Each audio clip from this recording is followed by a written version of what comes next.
मान गंगे तिरी एक गोंदावले सुंदर गाव, मान गंगे तिरी एक गोंदावले सुंदर गाव, सद्गुरु ब्रह्म चैतन्य दैवताचे नाव, सद्गुरु ब्रह्म चैतन्य दैवताचे नाव, सद्गुरु ब्रह्म चैतन्य दैवताचे नाव, सद्गुरु ब्रह्म चैतन्य दैवताचे नाव.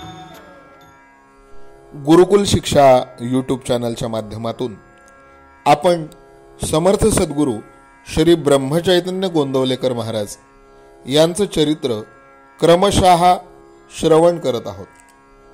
सध्या श्री गोंदवलेकर महाराज यांच्या चरित्रातील तुकामाईंचे चमत्कार आपण बघतो आहोत.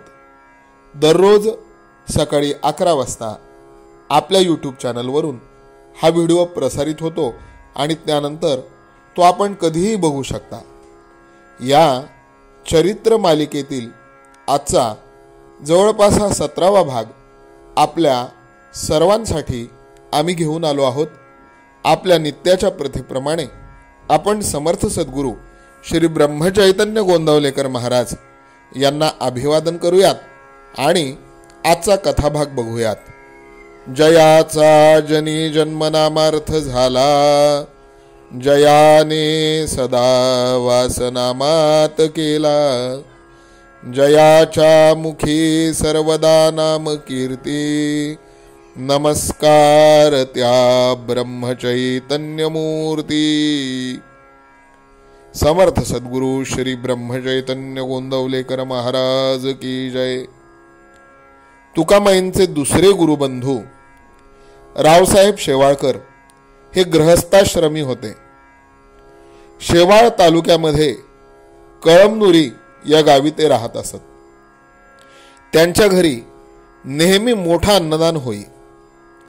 त्यांना भेटण्यासाठी तुकामाई एकदा कळमनुरीस गेले. रावसाहेबांनी विठ्ठल मंदिरामध्ये त्यांना उतरण्यास जागा दिली. सकाळी रावसाहेब दर्शनास आले. तुकामाई बोलले, रावजी, आज देवाला आंब्याचा रस कर. यावर रावसाहेब म्हणाले, अहो दादा, यावर्षी आंबा मुळीच लागला नाही, मग आंब्याचा रस कसा करू? तुकामाई बोलले, तू आपली अक्कल का चालवतोस? स्वयंपाकाच्या तयारीला लाग.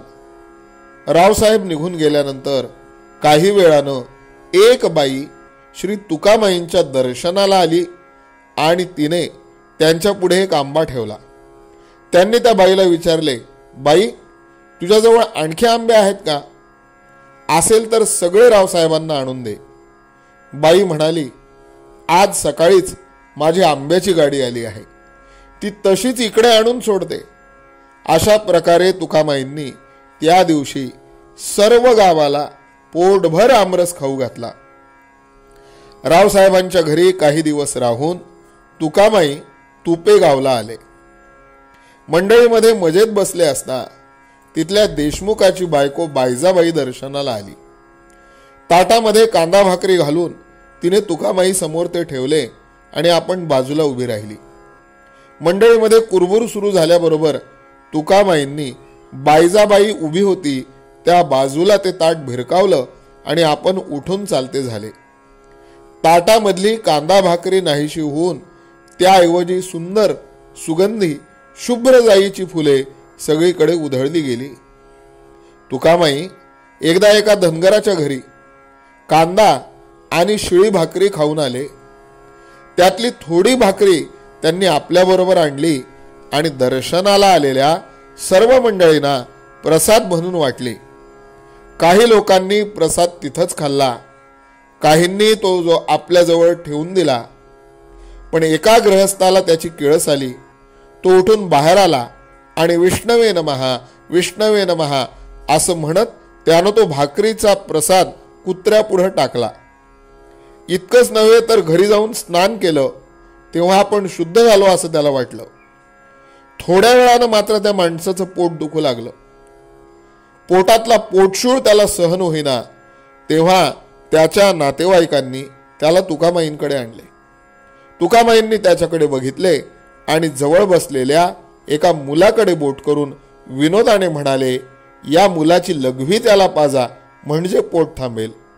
हे ऐकून तो गृहस्थ अगदीच ओशाळला आणि मी आपणाला शरण आलो आहे असे बोलला.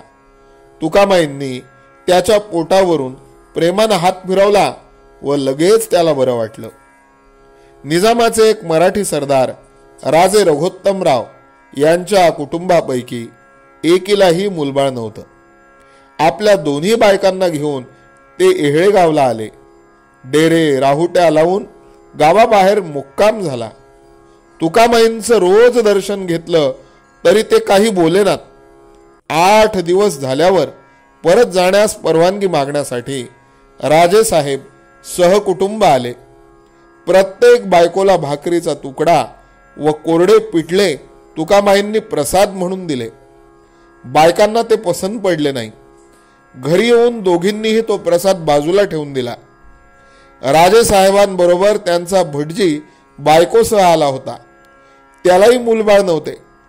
बाजूला पडलेला प्रसाद संध्याकाळी त्या भटजीच्या बायकोने खाऊन टाकला. राजेसाहेब निघाले तेव्हा देव देतो पण कर्म नेतो एवढेच तुकामाई म्हणाले. राजेसाहेबांना शेवटी मूल झालेच नाही. भटजीच्या बायकोला मात्र पुढील वर्षी जुळे झाले. आपल्या मनाप्रमाणे घडल्यामुळे पुष्कळ लोकांनी तुकामाईंच्या दारापुढे रुपये ठोकले होते. होता होता असे बरेच निजामी रुपये ठोकले गेले. एका अधिकाऱ्याने त्याबद्दल निजामाकडे तक्रार केली.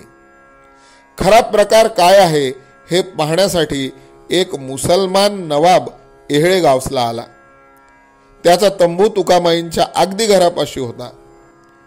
त्यांच्या साधूपणाची परीक्षा करण्याचं मनात आणून नवाबानं आपल्या शागिर्दाला हुक्का तयार करण्यास सांगितलं, पण त्यात विस्तव घालू नकोस म्हणून बजावलं. नंतर त्यानं तुकामाईंना आणून मोठ्या आदरानं लोडाशी बसवलं आणि हुक्का लाव असा शागिर्दाला हुकूम सोडला. हुक्क्याचे मूळ मात्र आतमध्ये होते. त्याला जोडलेली नळी शागिर्दाने तुकामाईंच्या हातात दिली. नवाब मोठ्या आदमीनं म्हणाला, महाराज दम लगाओ. तुकामाईने विचारले, अंगार लगाया है? शागिर्दाने खोटेच सांगितले की जी हा हुजूर, हुक्का जल रहा है. ते ऐकून जय सद्गुरू असे म्हणून तुकामाईंनी दम लावला व तोंड भरून धूर सोडला.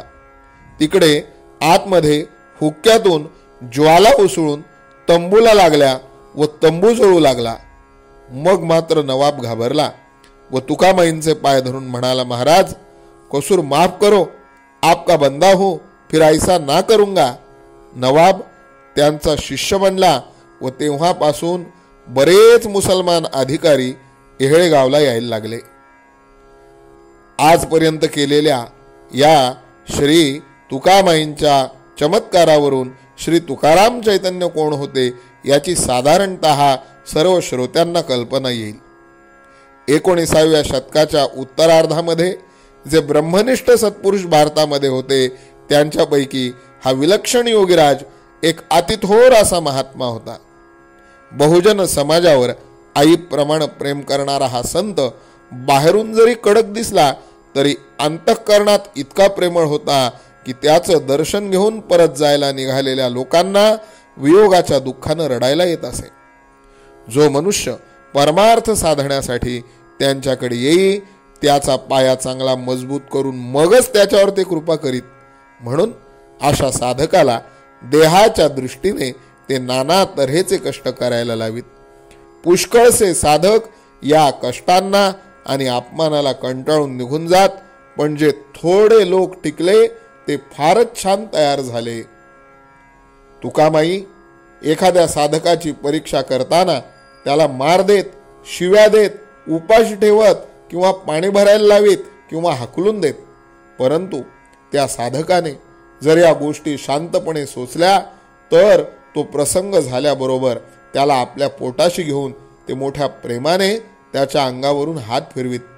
अरे गाढवांनो, तुम्हाला मारपीट करण्याची मला हौस का आहे, पण तुम्हाला इतका थोडा अपमान आणि इतकी थोडी निंदा जिरवता आली नाही तर सबंध जगाची निंदा, छळ आणि अपमान तुम्ही कसे पचवणार.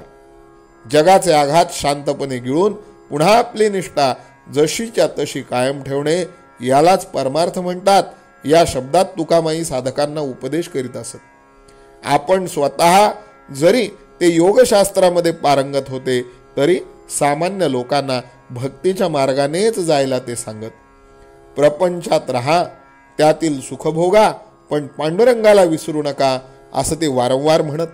परमार्थ हा अंतरंगाचा असल्या कारणाने बाहेरच्या ढोंगीपणाने त्याचे अवडंबर माजवलेले त्यांना मुळीच आवडत नसे.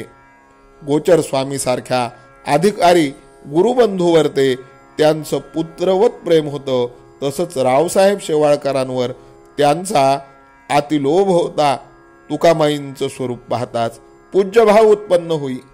पिवळसर गोरा वर्ण, आजानुबाहू आणि भरलेलं शरीर, प्रसन्न पण शांत मुद्रा, डोळ्यामध्ये दिव्य तेज, बोलण्यामध्ये मार्मिकता आणि प्राणिमात्रांविषयी प्रेमभाव असणारी त्यांची मूर्ती कोणाच्याही मनावर परिणाम करत असे. सश्रद्ध आणि सरळ अंतःकरणाच्या माणसाबरोबर ते पुष्कळ बोलत, परंतु वाह्यात लोकांशी फार तुसडेपणाने वागून व त्यांना शेलक्या शिव्या देऊन हाकालून लावीत. परमार्थाच्या खऱ्या जिज्ञासेनं जो त्यांच्याकडे आला तो हमखास तृप्त होऊनच परत गेला. समर्थ सद्गुरू श्री ब्रह्मचैतन्य गोंदवलेकर महाराज परमार्थाच्या खऱ्या जिज्ञासेनं तुकाराम चैतन्यांच्या आश्रयाला आले आणि त्यांचं शिष्यत्व त्यांनी प्राप्त करून घेतलं. ते कसं हे आपण पुढच्या चरित्र भागातून बघूया. तोपर्यंत सद्गुरूंच्या चरणी विनम्र होऊया. इथेच थांबूया. जानकी जीवन स्मरण जय जय राम, सीता कांत स्मरण जय जय राम, श्रीराम जय राम जय जय राम. समर्थ सद्गुरू ब्रह्मचैतन्य गोंदवलेकर महाराज की जय. देई मला तुके रघुराया.